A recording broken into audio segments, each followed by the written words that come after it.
So welcome everybody to the event tonight. I am so pleased that you guys are here. I can see from the poll that a lot of you have heard about it from a friend or you are volunteers for the Ben Nobleman Park Community Orchard. We really appreciate your support. The money that you've given is going to really help us to buy plants for the orchard, to buy tools that we need, and we really, really appreciate your support, and we hope we're all going to have a great time tonight. So also on the line, we have Jill Andrew. She's going to talk to us in just a minute, and I'm just letting people in. So I wanted to go through a little bit of housekeeping as to what's going to happen tonight. First of all, you guys should have your apples. Thank you so much for picking them up in a timely manner. You should have a cutting board and a knife. You should have your tasting sheet right here that Amy prepared for all of us, and a flavor wheel you may or may not enjoy and look at. You also may want to have a glass of water to clear your palate between apples. So in terms of timing, we are starting on time. And the first 20 minutes, you're going to learn a little bit about apples. So we're going to start off with a few words from Jill Andrew, who is our wonderful MPP, and many of you heard about this through her. She's going to tell you a little bit about what she's seen in our orchard in Ben Nobleman Park, and she's going to say hello. Then we will have a 5-minute movie where I'm going to introduce you to the grower who grew the apples that we have tonight, these very special varieties. After that, you will meet Rachael, who is a breeder. She's an apple breeder, and she's developing new varieties of apples for Vineland Research Station. And then finally, the moment we've all been waiting for, we are going to meet Amy Bowen, who is going to take us through our tasting. With each apple, we'll learn a little bit about the history, and then we will get into more details about the flavors. So if you have any questions, I would love for you to put them right now into the question box. I'm assuming that we will finish probably at 8:15 or so, because we have 6 varieties to taste. So hopefully that's okay for you. We're going to try to be very timely. So pop your questions in the question box. And in the meantime, Jill, are you here? You can unmute yourself. Hello, Susan. How are you doing? Oh, I'm doing great. I'm happy to see your smiling face. Oh, thank you very much, Susan. And I don't see Lynn, but thank you so much. I picked up my apples from Lynn late yesterday evening, and she was all too happy and too kind to give them over to me. So I really appreciate that. You know, I'm going to keep it very short. First, I'm going to say thank you to everyone who's participating in our apple tasting, and who has also, helped with fundraising for the community orchard. This community orchard by far is certainly one of my favorites. Not only have I been welcomed on a few occasions, I've also picked cherries and made wonderful pies myself for Melrose. That's certainly been a treat. But what I really, really like about our gardens throughout St. Paul's, and of course right here at our community orchard at Ben Nobleman Park, is the fact that you all have been so responsive, throughout this pandemic. You all have been, a place of calm, a place of community, even when we weren't able to congregate. You all have checked in on one another, and really what our community gardens have done, whether it's the wonderful lush fruits, the apples, the cherries, the plums, the Asian pear, whatnot, that you all have, whether it's vegetables in our other gardens and whatnot, whether it's our bees that do the heavy lifting of pollinating and whatnot. What it's done is it's provided a space for community to come, sit, learn, respect our environment, become stewards, volunteer. I want to give a huge shout out to all the volunteers who I'm certain are on this call, who come weekly and give of themselves generously to help build our community and help build our garden. Make no mistake, much of the fruits from your garden, fruits and vegetables from other gardens, some of them have made their way to our community food tables because, as you know, we've certainly dealt with a lot of food insecurity because of the pandemic. And I should actually correct myself. We've had food insecurity issues before the pandemic, but I think this has really opened many of our eyes, with regards to what we can give, what our responsibility is to our neighbors, and that so many of you have done that joyously during this challenging time. So I will wrap up and just say thank you. Thank you for having me. I will not be able to stay the entire time because we have a book launch of one of our constituents, and I will just take the opportunity to give a shout out to Bev Katz Rosenbaum, who has her book launch this evening for I'm Good and Other Lies. And it really explores some of the topics and themes like mental health and adolescence that folks have been dealing with during this pandemic.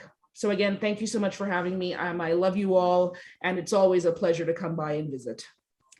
Jill, you always make me smile. Every time I see you, it makes me smile. So, and you're always welcome in our orchard. We love having you visit us. Thank you. So, okay. So now let's see. I've got a question here from Jody. Is the fruit in the orchard available to all who want fruit, or is it a membership community harvest? Jody, brilliant question. Thank you so much for asking. So we put up a sign. Our policy is that if you come to the orchard, we want you, and you see something ripe, we want you to be able to pick one or two, leave the rest for someone else.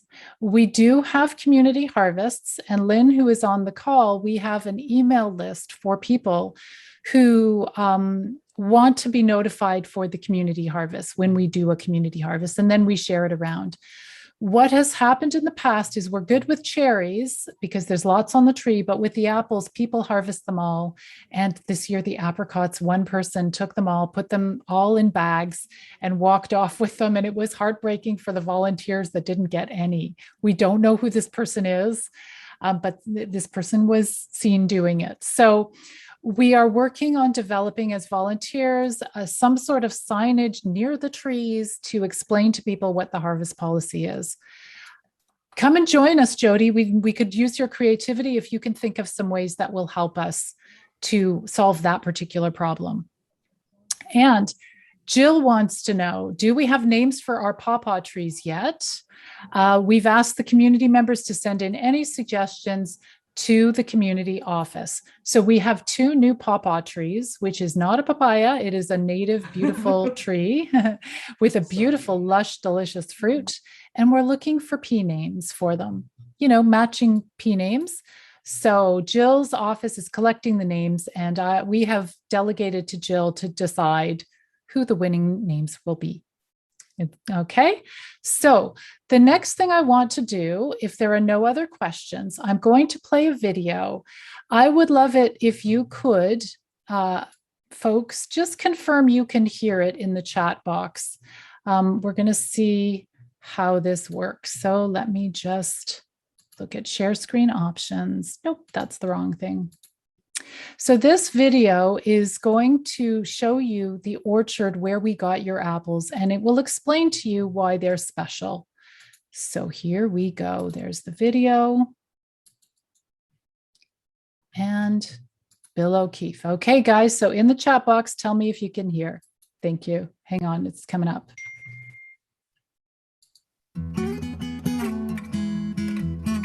In our supermarkets today, there are a limited number of apples to choose from. They'll look great, they'll store well in the fridge, but the taste, well, sometimes it's great and sometimes it's not. But we shouldn't have to be limited to Honeycrisp or Gala or Red Delicious and the other varieties that we find in the supermarket. That's because there are literally thousands of named apple varieties in the world, and each has a different character. Some are sweet, Some have interesting fruity, floral, or spicy flavors. We went to the O'Keefe Grange orchard near Port Elgin, Ontario.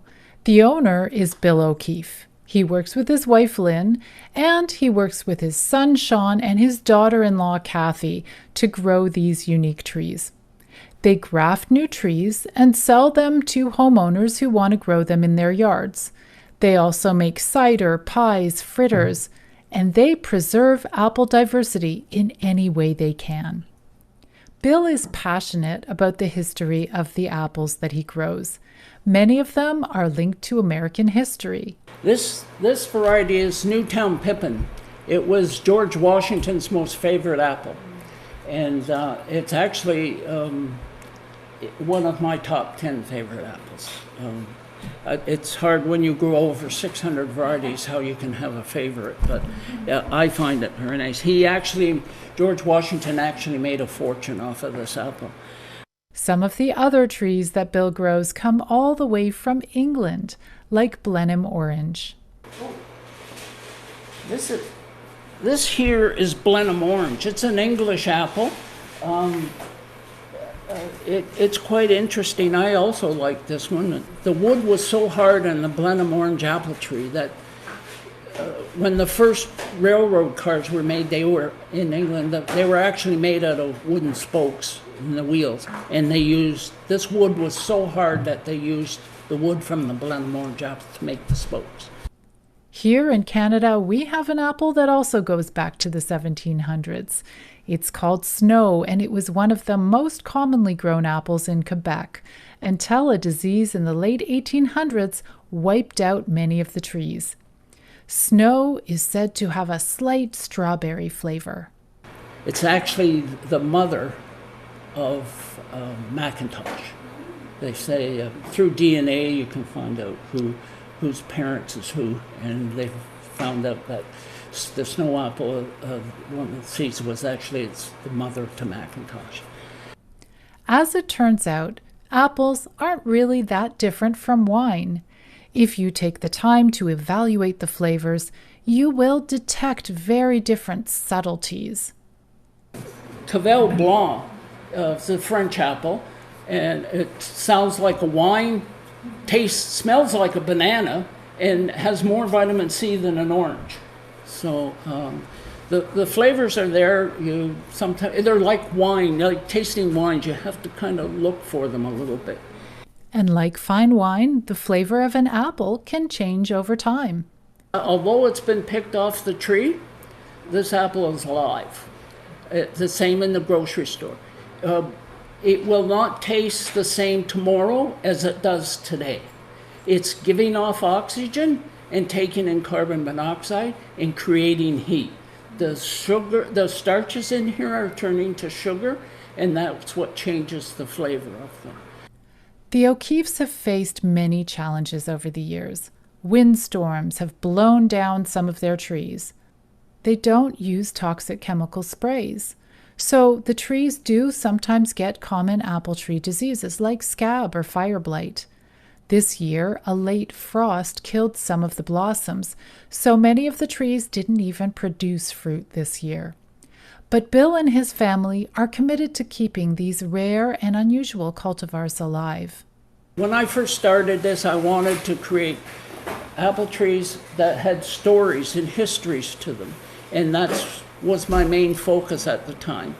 If the apple's lost, it becomes extinct, so do the stories, and so you lose that. We enjoyed our visit to O'Keefe Grange and came back with a full appreciation of the importance of apple diversity. We also learned that real apples may not look perfect. They may have blemishes and bruises here and there, but the flavor is what really matters. And thankfully, while Honeycrisp looks good and it tastes good too, it's not the only apple left in the world.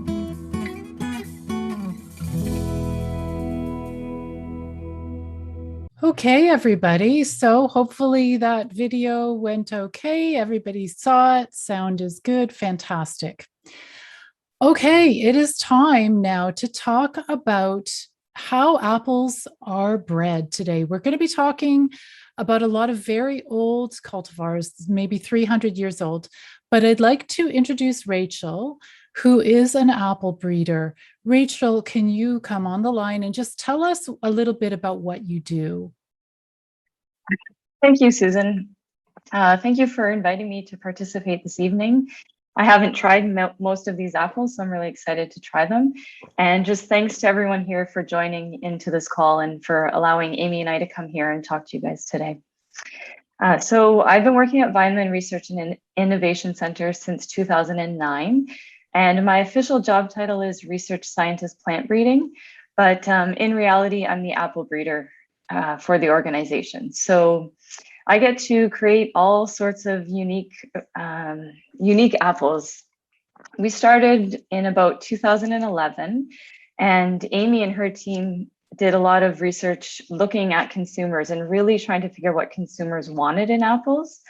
And from that, we used that information to feed into the breeding program. So I'm not sure if Amy's going to get into it or not, but the bottom line is that most consumers are looking for crispy, juicy apples. That's the most important characteristic people are looking for. So our breeding has focused on that, trying to find crispy, juicy apples. And the trees have to be able to grow for growers in Ontario and Canada. So Honeycrisp, it's a popular apple. People think they love it. But it doesn't grow very well. That's one of the reasons why it's so expensive. It's an extremely difficult apple to grow. So the consumers say they like it, they buy it, they pay a lot of money for it. The growers hate it. So there's an opportunity to develop apples that are better than Honeycrisp or better than a lot of the other apples that are available at the grocery store right now. And in Canada and Ontario, we import a lot of apples. Even though we grow a lot of apples here, we import a lot. So there's an opportunity here for us to develop new apple varieties for our own local production. So behind me, you'll see some apple trees, and this picture is taken in our orchard at Vineland. And we have about 33,000 unique trees there. So every single tree is different. Every single tree has been grown from seed and has been propagated by budding. But you can just imagine, we've used a number of different parents in the breeding. Some of them are heritage varieties. I was listening in the one that he was mentioning in the video about having a high vitamin C content, for example. That was something that we looked at early on. So we have used some heritage varieties, and we use some commercial, and now we use our own apple varieties that we've bred at Vineland. So from the 33,000, every year we add about 3,000 to that. We take some out and we put some new ones in. And this time of year is the best time of year for apple breeding because I get to go and taste all the fruit. So tonight we're going to try 6 apples. Earlier today, I walked through probably past 1,000 apple trees and tasted maybe 100 apples. So my job at this time of year is just apple, apple, apple. So I was laughing too because he says, "Oh, I can't name a favorite variety. I have 600." I'm like, I have 33,000. So I feel your pain. So when we're selecting, just looking at the smiley face there. I'm trying to remember now what else I wanted to say. Every year we make crosses of apples, as I mentioned, with different parents, and we act as the bees. So we take the pollen from one tree, we put it on the flowers of another, and then we wait patiently for the seeds to develop. And we usually produce about 10,000 seeds a year. So we don't have room to grow 10,000 seedlings each year. So we do use DNA testing to enrich our population. In terms of breeding, we go traditional breeding. We're not using any genetic modification, but we just use DNA markers to try and pick out the best ones. So we have markers for disease resistance. This is important for our growers because we don't want to spray if we don't have to. So any natural resistance we can breed into the plants, we try to do that. And we also look at other characteristics that are important for consumers, such as flavor, and growers such as storage, because we do want to be able to store the apples.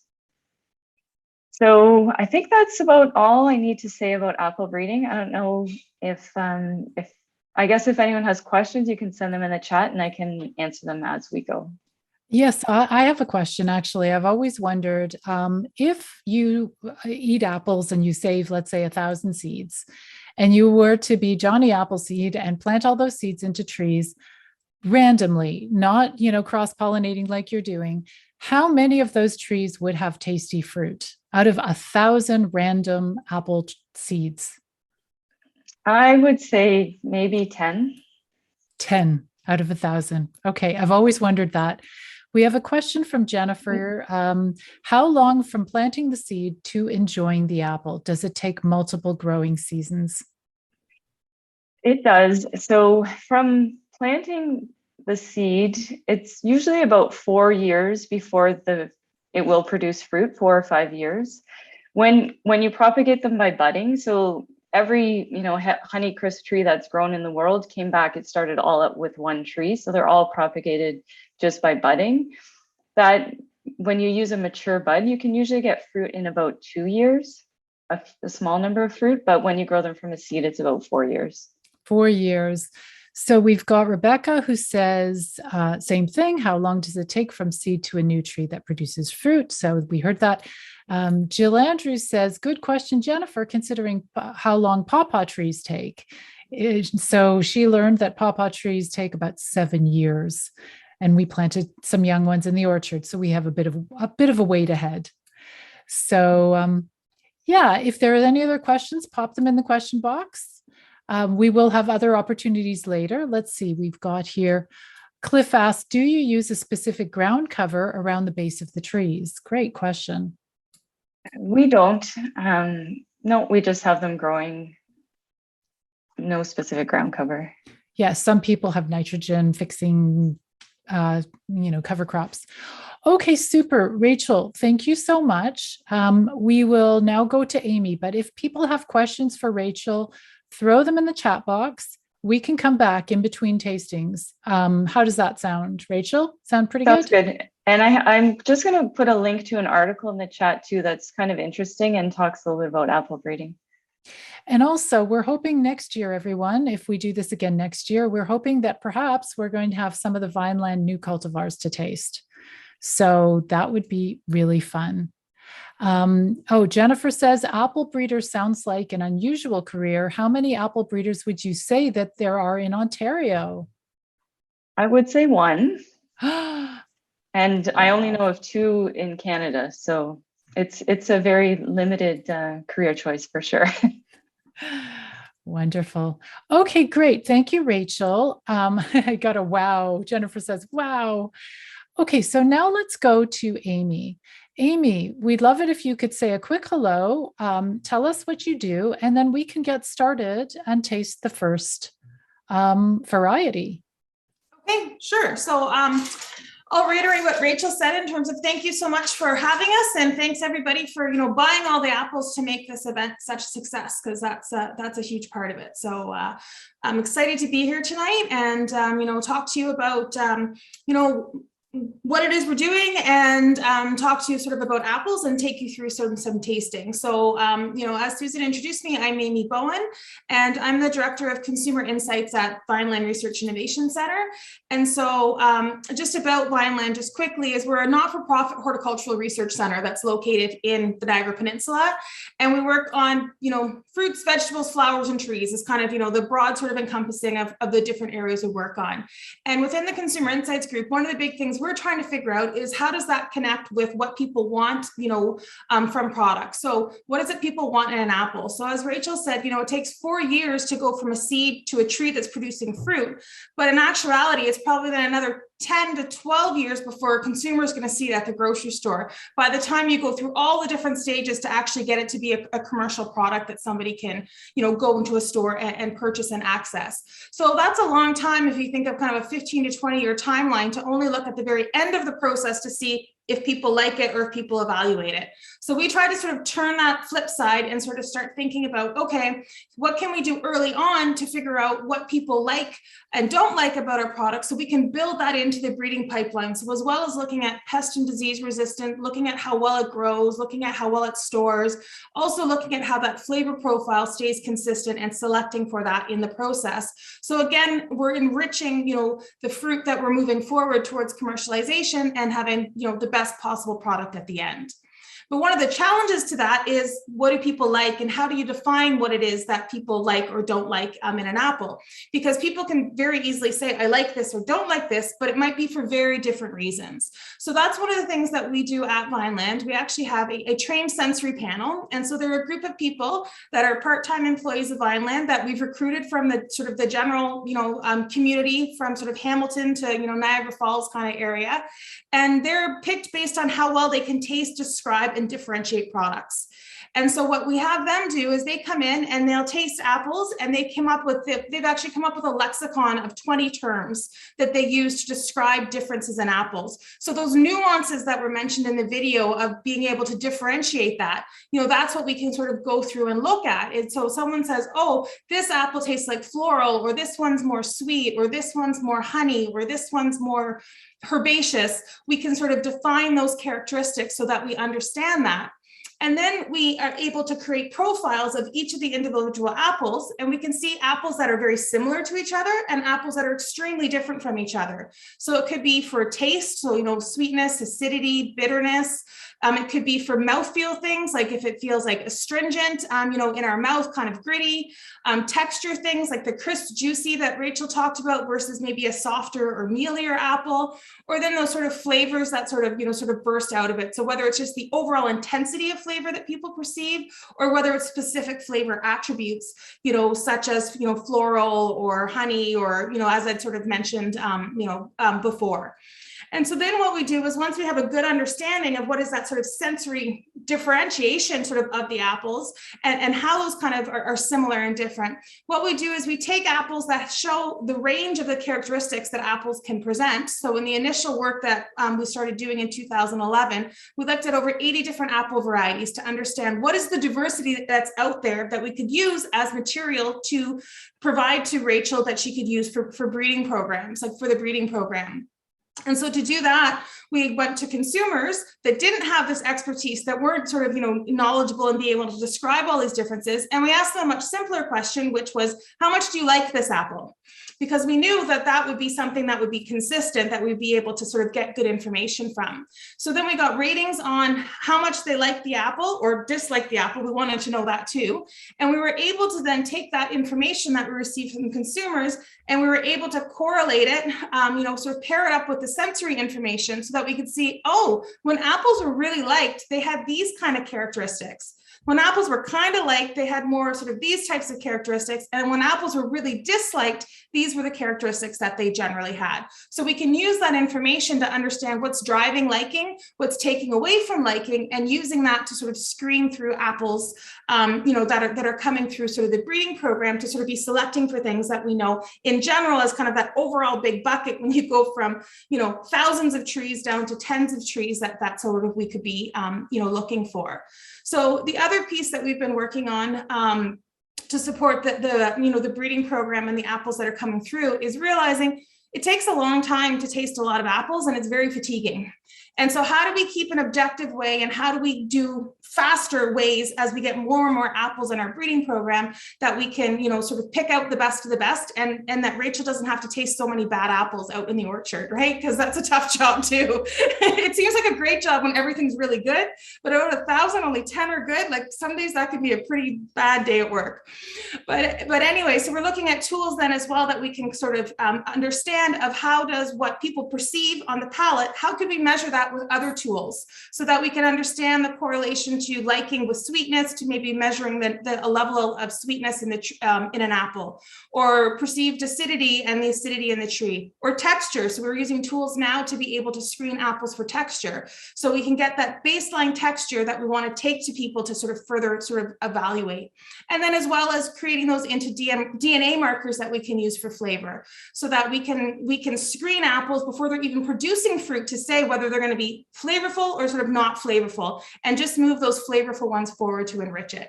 So it's been a very big collaboration and a sort of a large effort and multi-year of sort of bringing all these tools together. But what we're hoping is, as we're bringing our first apples to market, that they'll be, what people are looking for, that they'll have, unique flavors, and that they'll, be something that people are sort of very excited about. And when we mean the consumer, we want the growers to be excited about them because we need them to plant them. We want the grocery stores to be excited about them, so they develop the SKUs for them. And then we want the consumers to be excited for them so that they go out and purchase them. So that's sort of a kind of a quick overview of sort of what we've been sort of doing in a nutshell, to support and working in collaboration with Rachael and her team of, moving towards, new apple varieties for Ontario.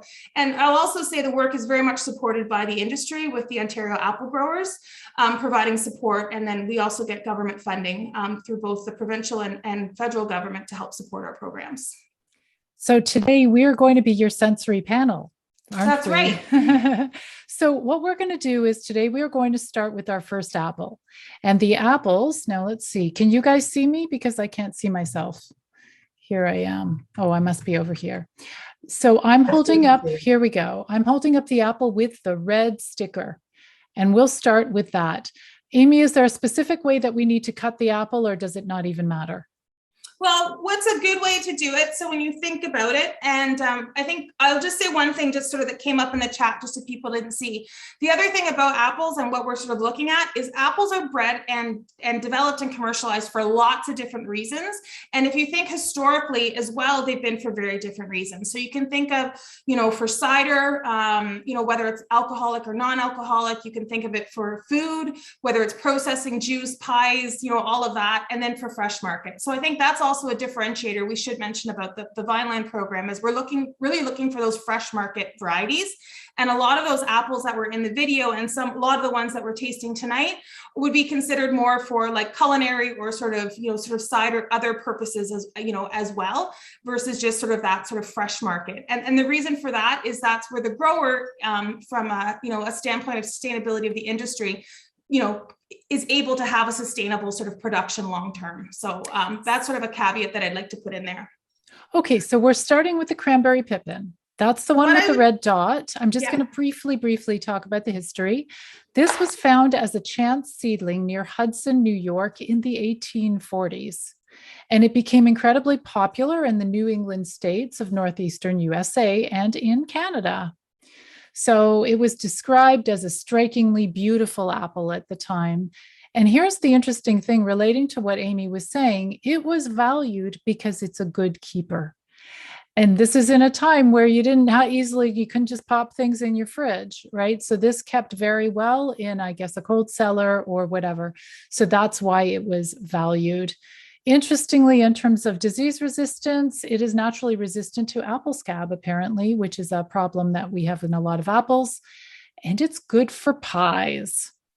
Okay, it's also known as different names. All these old ones sometimes have multiple names. Some people called it black coal, and some people called it Hoover. So everybody grab that apple with the red dot, and we'll do a quick tasting and evaluate it. So in terms of evaluating, it's good if you try to sort of evaluate all the apples kind of have the same size wedge, because that's going to impact sort of what you're perceiving. So what I typically do is cut the apple in half and then, cut it into quarters. And then depending how big it is, you might want to cut it into an eighth. So that's what I'm going to do with this one, because it's one of the bigger apples. And then I like to take the seeds out. Not everybody does. And so then you have like a nice kind of wedge like this.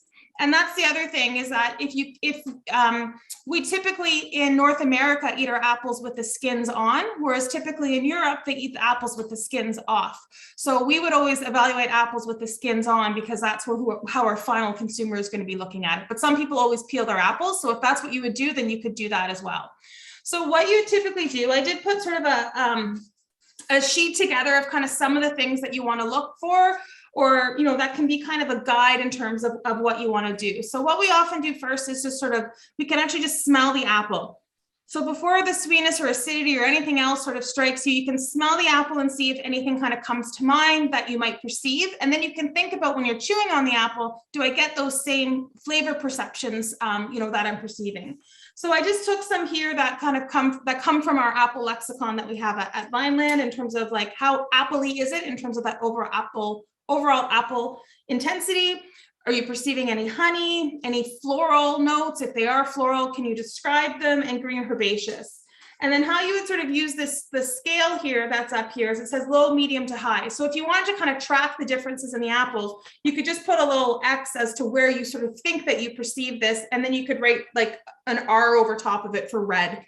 And then that way you could sort of see how the different apples may rank for those different sort of attributes. So I'd love it if people could put in the chat box as we go through, if you get any of these smells or the aroma or the flavors, pop it in the chat box. That'll be really interesting. And so then once you've sort of made mention of those, and if there's things that aren't on the list, jot them down because we can kind of mention those later. Then what you would do is you would taste the apple. And so typically you want to sort of just bite through it and like skin and flesh, bite it in the same way because that could change how the acoustics and the texture might be perceived if you're taking different size bites or different bites in different places. And then think about the sweetness and the acidity. Do you perceive any astringency? Do you think it's crisp? Do you think it's juicy? So these are sort of different things that you can be looking for in it. So what we do is we break it down into what we call as these sensory modalities. So one being the flavors and aromas, a second one being the taste, like sweet or acidic or sour, and then a third one being more of the kind of texture or mouthfeel component. So if it's crisp or if it, is drying.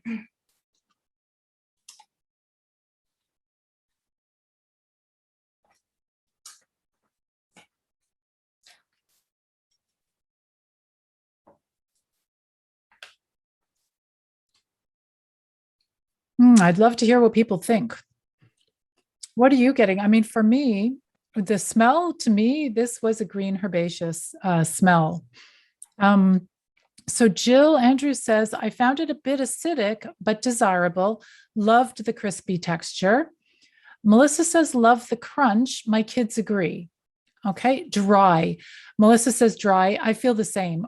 Is it, Amy, is it dry or is it, is there another word for that? Or well, dry would be kind of like low juicy, right? It could be sort of a way of thinking about it, or having a bit of astringency. So I do think the skins on this have a bit of like that astringency to it. So thinking of drinking like cold tea and how it sort of dries out and puckers and feels kind of grainy in your mouth.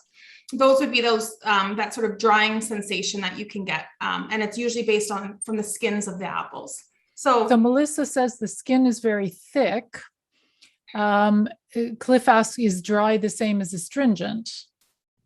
No. Dry is a component of astringent, but it's also sort of related to sort of the juiciness here. So like in terms of this apple, it's definitely got that sweet acid balance to it, right? You get some sweetness when you first perceive it, and then it goes to quite a bit of acidity.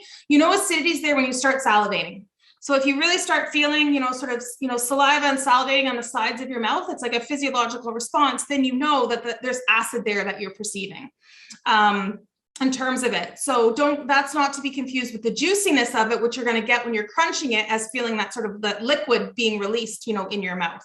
So those are sort of some of the different sensations that you kind of, break apart as you're going through it. So, in terms of this one, and what's easier too, the first apple is the hardest because you have nothing to compare it to.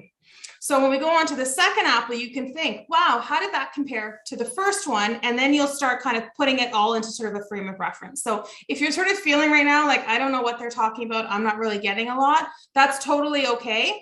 What you can do is we'll move on to the next apple and then we'll see, we can even sort of think of that as a bit of a comparison. But if you're interested in sort of what I'm perceiving, is I definitely got that herbaceousness, but then there's also a real sort of florally honey kind of sweet note, that sort of undertone of it that I picked up on it, which I quite liked.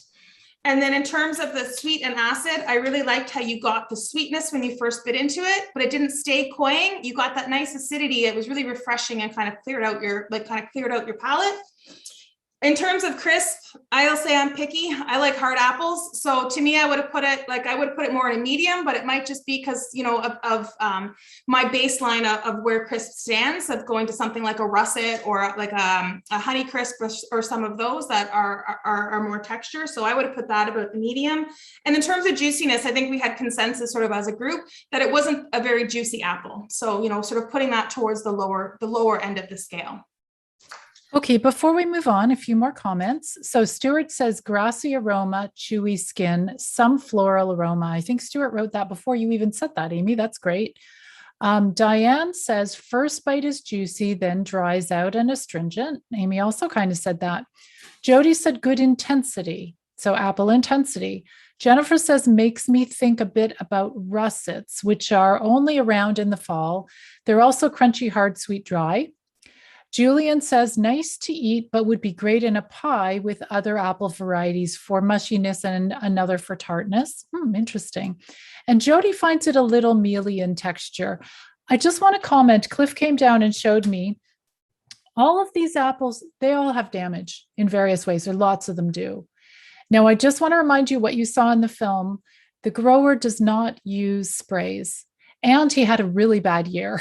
So we got what we got. But what I love about this experience is we're learning about what real apples kind of look like. We're so kind of spoiled by our supermarkets where everything is grown meticulously, but with chemicals. So just if you have some damage to your apple, we didn't give anybody any apples that would have pest damage, but you just work around it.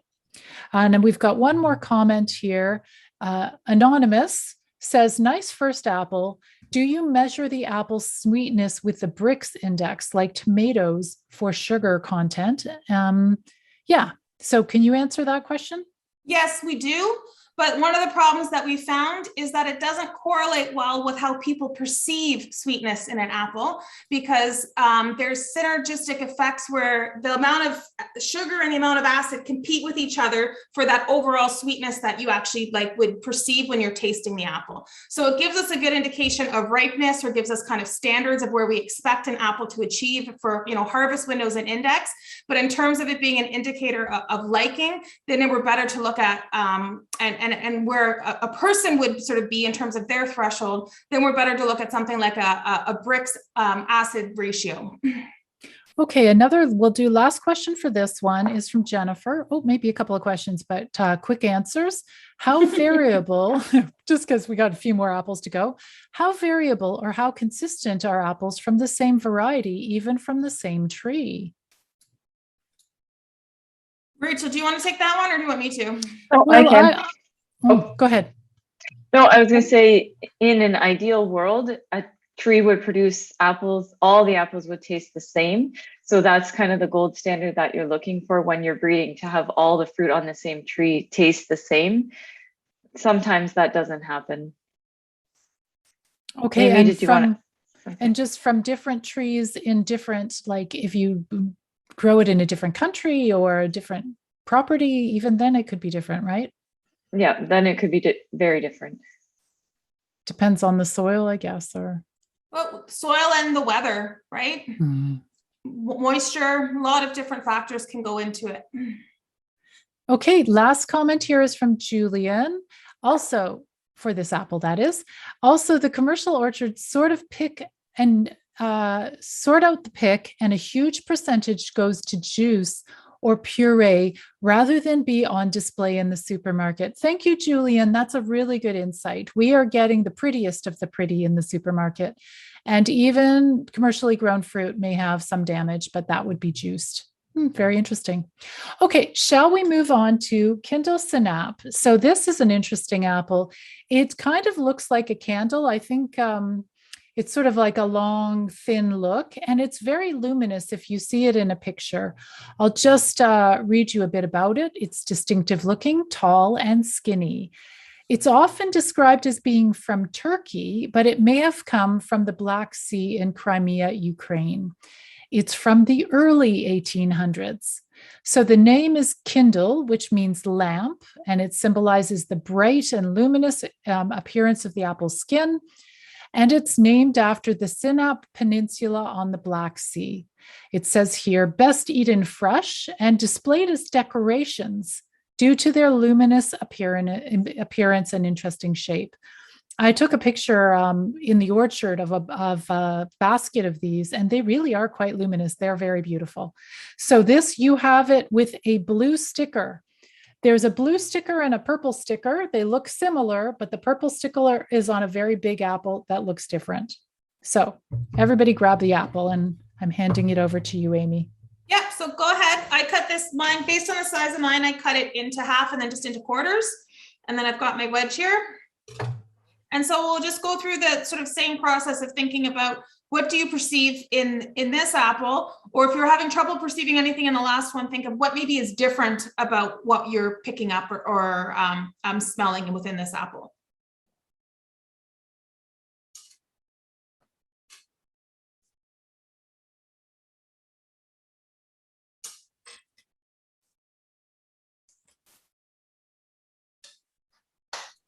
I'm just going to say that I feel like I get a little bit of a honey smell in this one. I don't know.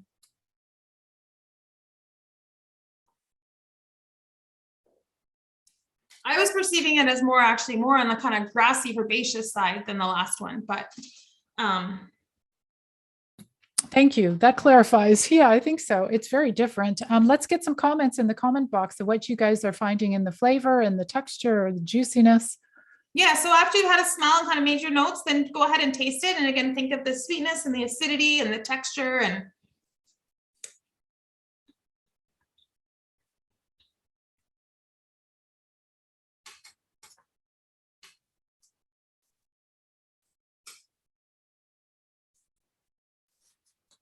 okay, I'm looking for comments. No comments yet.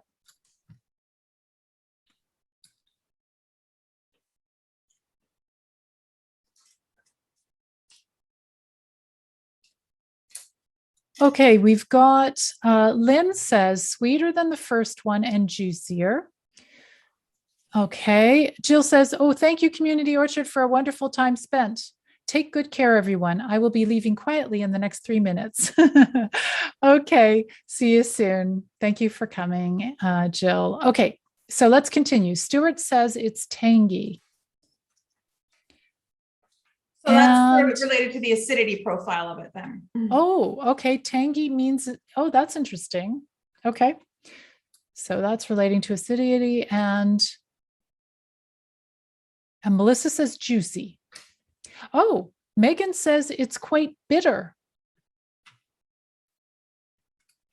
And Nadine says, to me, not as sweet as the first, chewy skin. I'm going to take another. Mm-hmm. So it could be that people, like as Rachel just said, you know, the goal is for all the apples on a tree to taste the same or within an orchard, but it doesn't happen. You do see variation. So because we're not all eating from the same apple, we might be perceiving different perceptions just based on the size of the fruit, the sun exposure of the fruit, the location of the fruit on the tree. So don't be like, well, what do you mean? She's saying it's sweeter. I think it's less sweet. You know, you trust your own perceptions in terms of what it is that you're perceiving.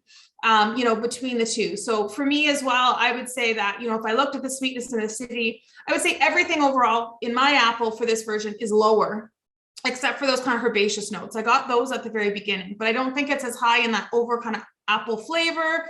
I don't think it's got as much of, it's just kind of more subdued for everything, in my opinion, than the other one. I wonder if it's because this is quite a pretty apple. So maybe it's really more, it was valued for its attractive look rather than for its flavors. We've got a few more comments here. Jill said, ditto Julian, love this one more than the first, juicier, sweeter, and a softer texture. Diane says she finds it a bit insipid. Elle says, love this apple, super crunchy, tangy, sweet, great texture. Now, Elaine didn't get the first one. I know in her bag, she didn't have the Cranberry Pippin. Giselle says juicy, not quite sweet. Melissa says kids ate the whole thing. That's a good sign. Jody says subtle taste, a little earthy, tender. And Talia says a bit bland. So we don't have consensus on that one. That's where we need our trained sensory panel, where everybody would sort of taste through, and they would we would minimize sort of the number of apples they saw, and they would see them in different repetitions, so that we could minimize that natural variability of the product that we can't control for, to be able to understand what that true sensory profile of it is, so that we can then understand when we're sort of talking about it, sort of what that truth profile would be. We also look at it over multiple years, because there could be year-to-year differences in terms of, how an apple tastes.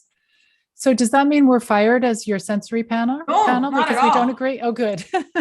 No, not at all. I just was more saying that just to provide perspective on it, right? Because this is sort of would be sort of more of a semi-trained. Everybody's really interested in apples. Everybody has different experience and knowledge and about apples. And then everybody's also a consumer of apples. So what they like versus what somebody else likes and what you're looking for may be very different.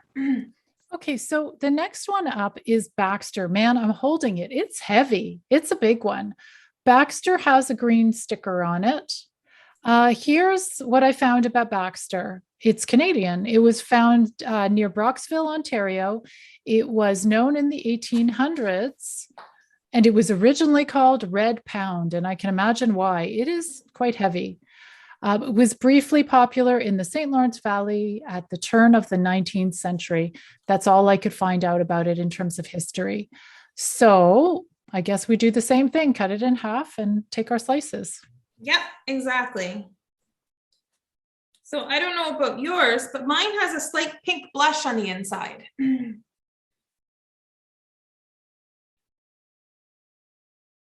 Which is really hard to show through Zoom, but I can see when I sort of cut out the core of it that it's got a nice pink hue throughout. And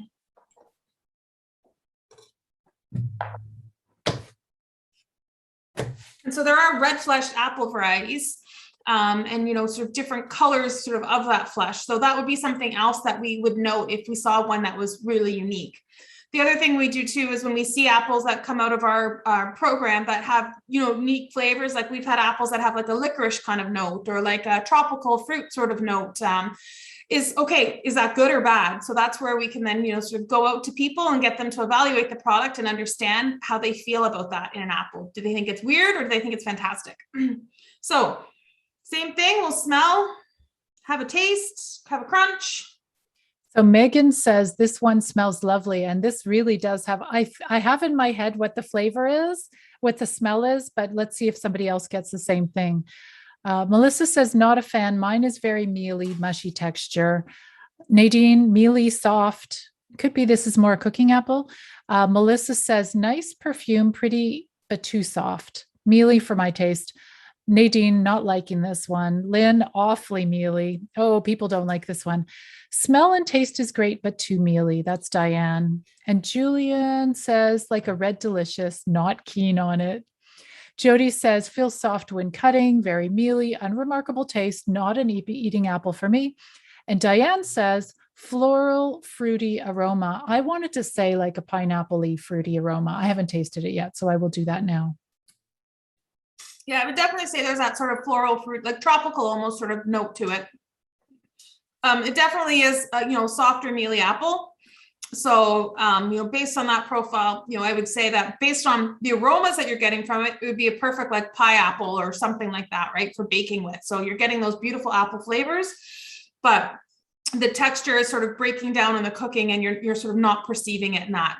The other thing that I pick up in this apple, I don't know if anybody else does, but I find the skin quite bitter.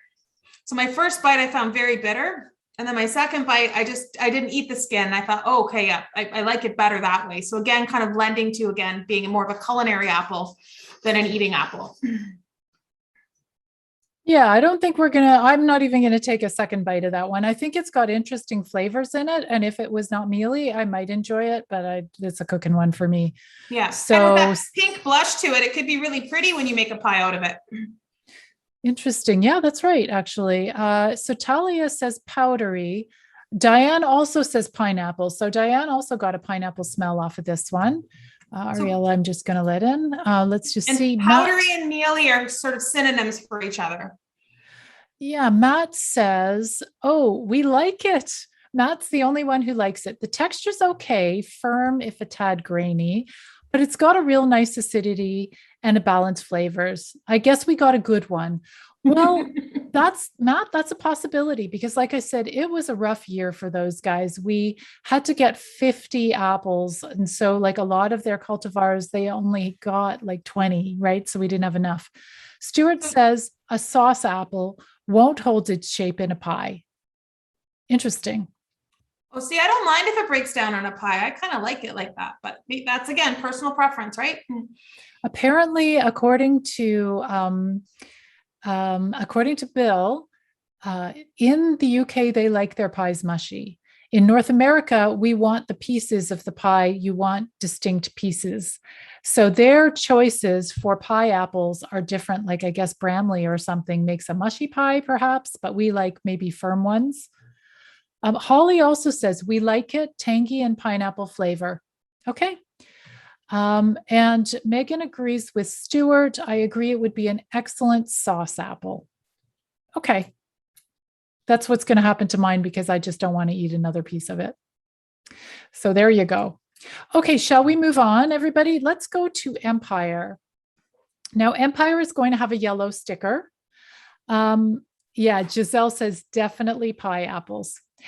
Okay, so Empire is one that I have seen from time to time in stores. But when we tasted this Empire, it did taste different. I don't know if it's just because it was just picked off the tree. The history. This is a seedling of two parents, Macintosh and Red Delicious. It was developed in the 1940s at the New York State Agricultural Experiment Station in Geneva. They released it in 1966.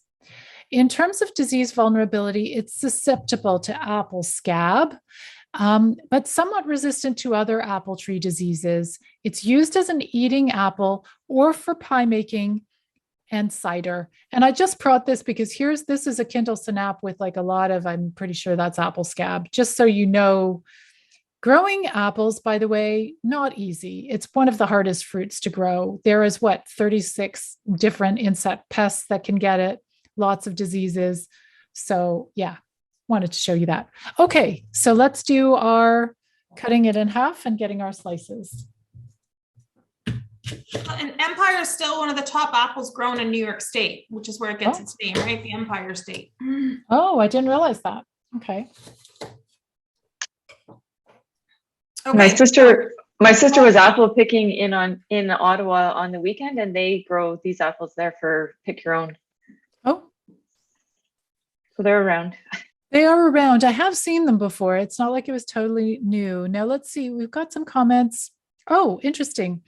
Diane says, Empire is my go-to commercial apple, although I'm not a fan of Red Delicious and Macintosh. That's interesting, Rachel, because you'd think it might be a little bit like its parents. I guess not. Not always. We get a lot of variation. So, okay, Lynn says, lovely white inside, sweet, juicy, best so far. So this is Lynn's favorite. Melissa says, smells lovely. The children are better than the parents in this case. And Julian says, agreed, better eater than the parents. So does anybody get any aromas out of it?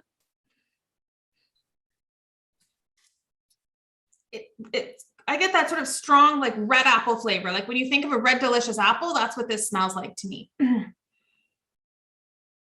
So we've got, Nadine says, I like this one, crisp and juicy. Giselle says, skin thick, but nice flavor. Stuart, aroma does remind me of Red Delish, floral and honey. Jody, intensely sweet smelling and a lime smell. Okay, interesting. And to me, this is the most crisp apple that we've had of the set tonight. But again, could be mine. I like what Lynn says about the appeal of the color of the flesh, like a white sort of, if I look at some of the apples, like what the mealy one is not looking too good right now, how quickly they go brown. And this Empire is really quite nice and white.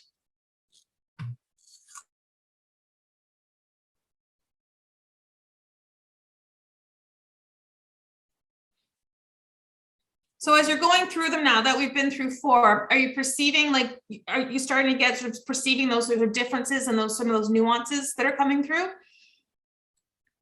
Let's see what people are saying. Guys, tell us if you're starting to see more of the nuances. Stuart says about this one, tough skin, not as crisp as the others tonight. So his is yeah. Diane says absolutely. She's really starting to tell the difference. And Melissa is also feeling the same way. And keep in mind at the end of the call, I'm going to end the first poll I did. At the end of the call, we're going to vote on which one we like best. So yeah. I would describe the skin on this one as there's a thick, but it's chewy. That's how I would sort of describe it. The skin's really chewy, like it doesn't sort of melt away or sort of disappear. It kind of remains there and you have to take a few more bites to sort of clear it from your palate. Yeah, so Diane says the aroma is more subtle.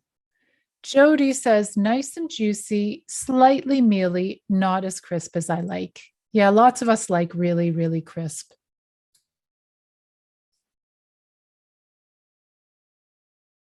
I think this one, I would, you know, compared to sort of the other 3, this one definitely has that sweet acid, that sort of crisp, juicy that you see. That's more sort of commercial. It doesn't have as many of the layers of flavor that we've seen in some of the others. Well, I think that's interesting because I think it is the sweetest of all of them so far too, isn't it? Were any of them this sweet?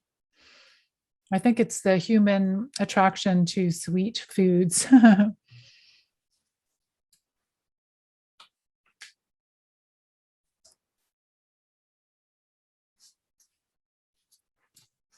Okay, so let's see any more comments because we can move on. What's coming next? Next, we've got Melrose. Melrose has a sort of brownish sticker that's kind of looking like the color of the apple. So make sure you don't eat the sticker. And mine has 2 stickers. The history of Melrose. So this cross of Red Delicious and Jonathan was made in 1931 by Dr. Freeman Howlett, and it was introduced in 1944 at the Ohio Agricultural Experiment Station in Worcester. It's the official state apple of Ohio, and I do believe there is an Ohio person on the call today, which is interesting. I will not mention his name. But he's here on the call. Susceptible to apple scab and powdery mildew, great eating apple and good for pie making. So that's Melrose. Ready? Cutting, time to cut everybody, or yeah, cut and sniff.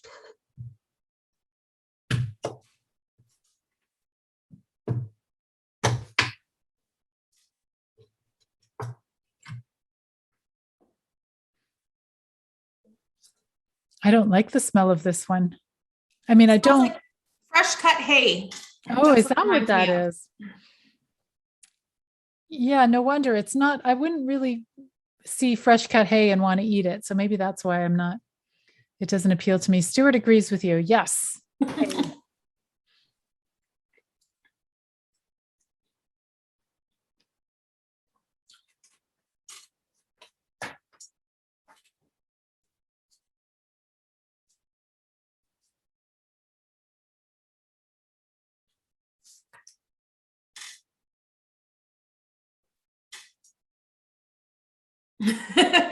You saw yes, that. Definitely astringent. That dryness is definitely there. Yeah. So Diane says texture is a bit like hay too. It's dry. And Christine says it tastes like grapes. I'm going to look for that. Hang on. Green grapes or red grapes? I'm going to say green grapes. I've just got it. Absolutely, Christine. That is so spot on. Lynn says something is off with the smell, dry, thick skin. Stuart says astringent on the dry side. And Melissa says smell not great, but it's really juicy, sweet, and crisp. My favorite so far, says Melissa. And Talia says got a fermented taste. I'm going to go look for that. Hang on.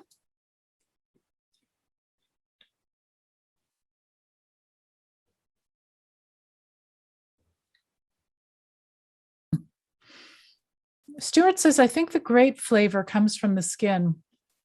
So is it that puckering and that sort of dryness, that's that sensation that reminds you of eating grapes? I actually get the flavor myself, but I'd love to hear what Christine says. I get that grape flavor. I don't know, like grape juice.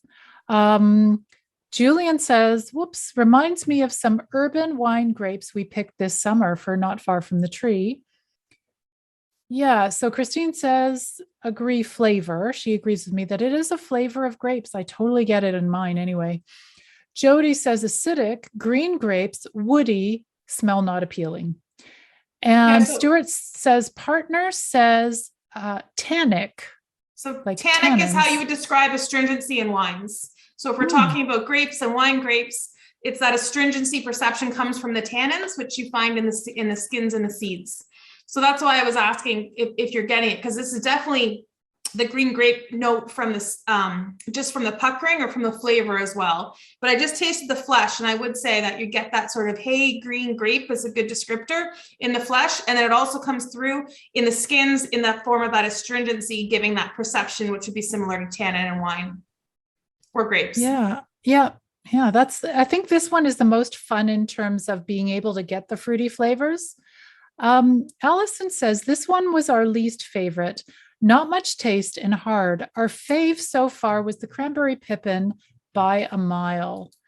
I also want to tell you this story that when we were at the farm, we got to taste that English one, Blenheim Orange. And I brought you, Amy and Rachel, I brought you a Blenheim Orange apple.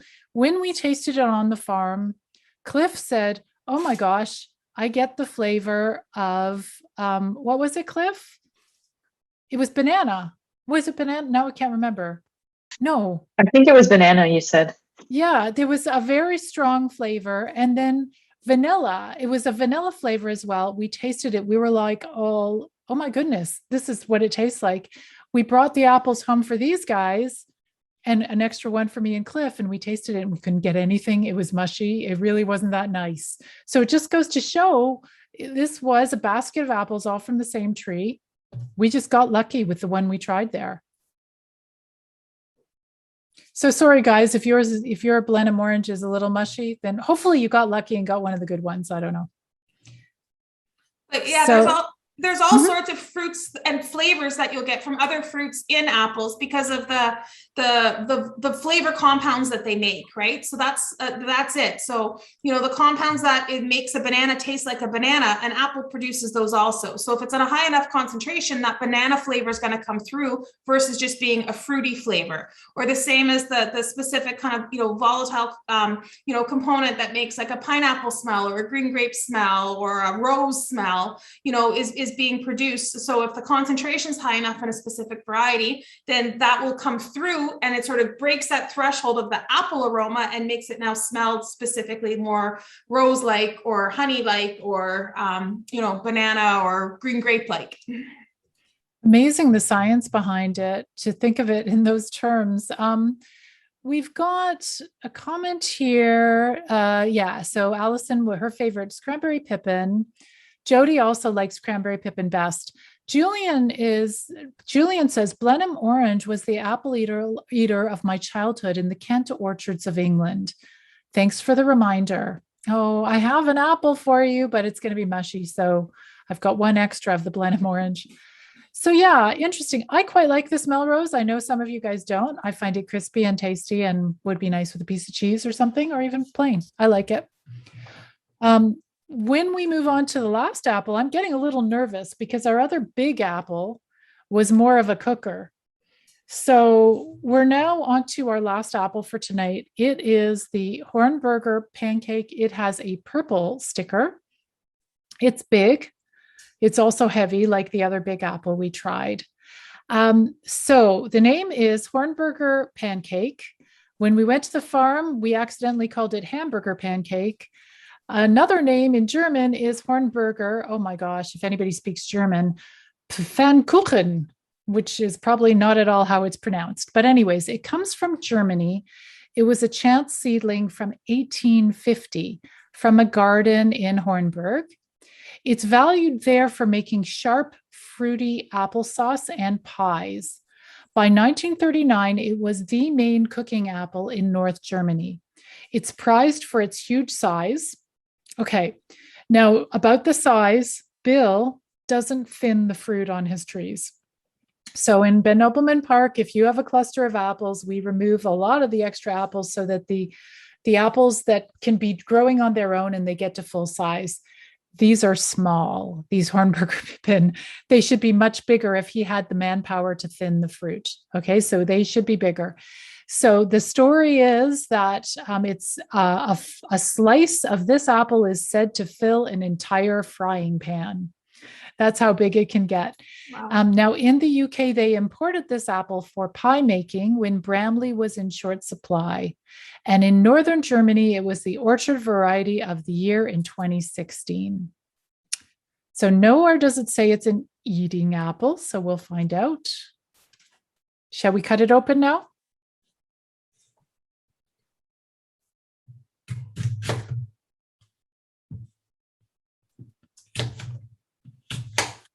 If anybody gets an aroma, please put it in the chat box. Oh, very different. Definitely strong aroma. Okay, we've got Diane saying nice, juicy, tart, crisp. Megan says saved the best for last. Tart, juicy, and crunchy. Oh, I can't wait to try it. I'm going to turn off my mic and crunch.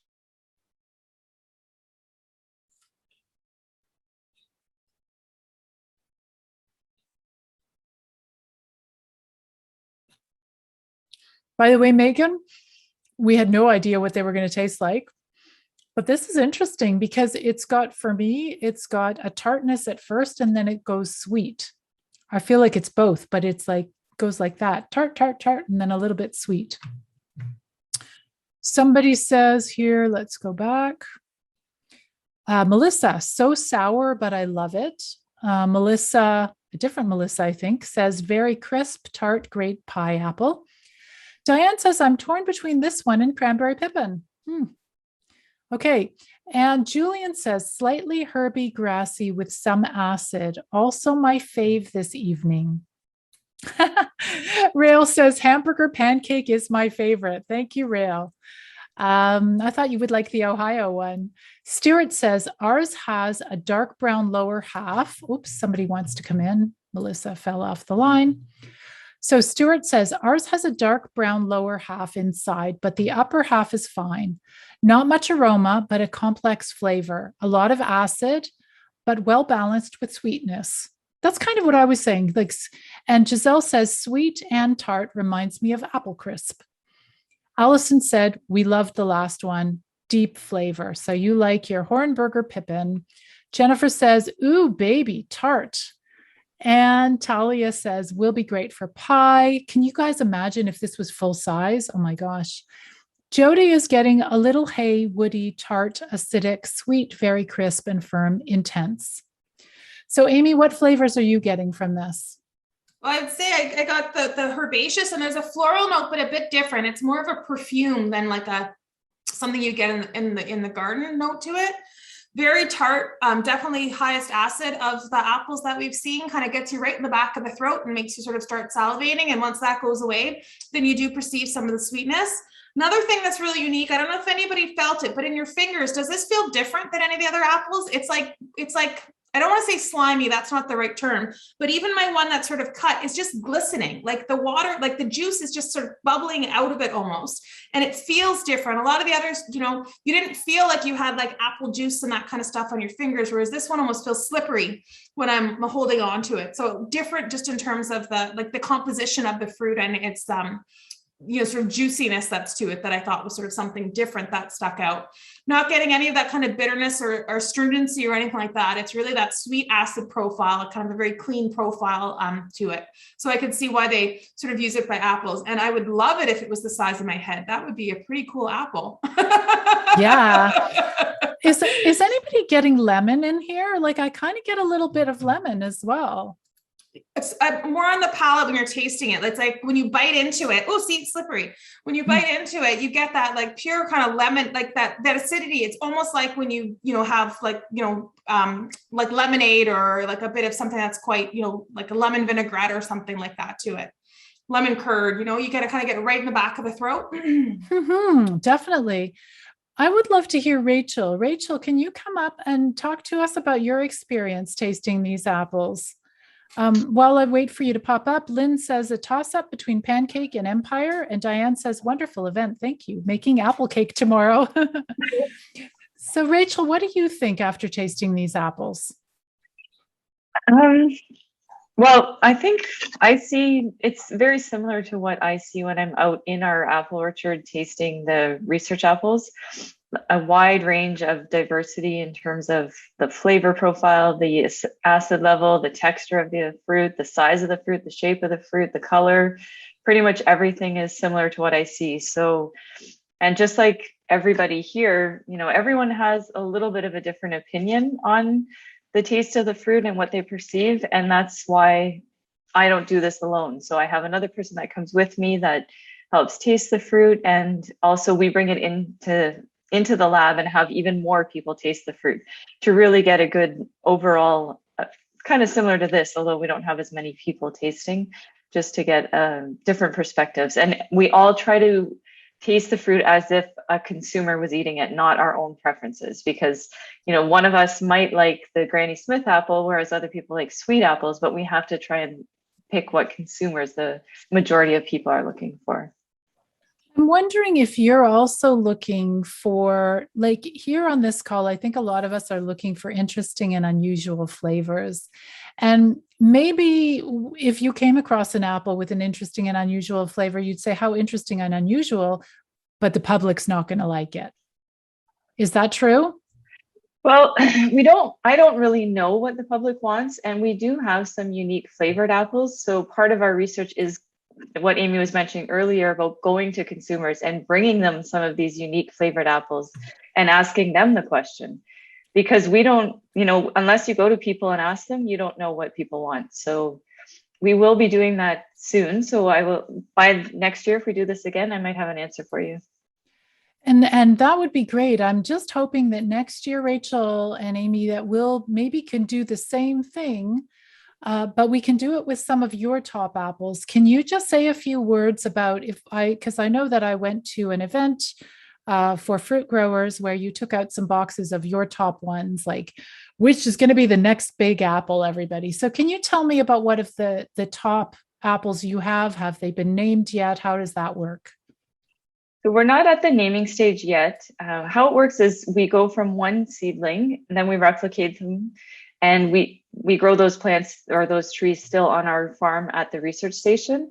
And then we pick the best ones of those and they go to growers across Canada so that we can really see how the different soils and how the different growing conditions and everything make a difference to the taste of the fruit. So that's the stage that we're at now. So we planted trees this year. So we have to wait 2 or 3 years before they start producing fruit, and we'll know whether or not how good they are. So after that, then it'll take a few more years until the trees are replicated up at a level where they can be commercialized. So I would say if you want to go to the grocery store and buy one of our fruit at the retail, it'll probably be 2030 before you can do that. Wow. But they will be available in smaller scale at some of the smaller markets and farm side stands before that. So it's a ways away.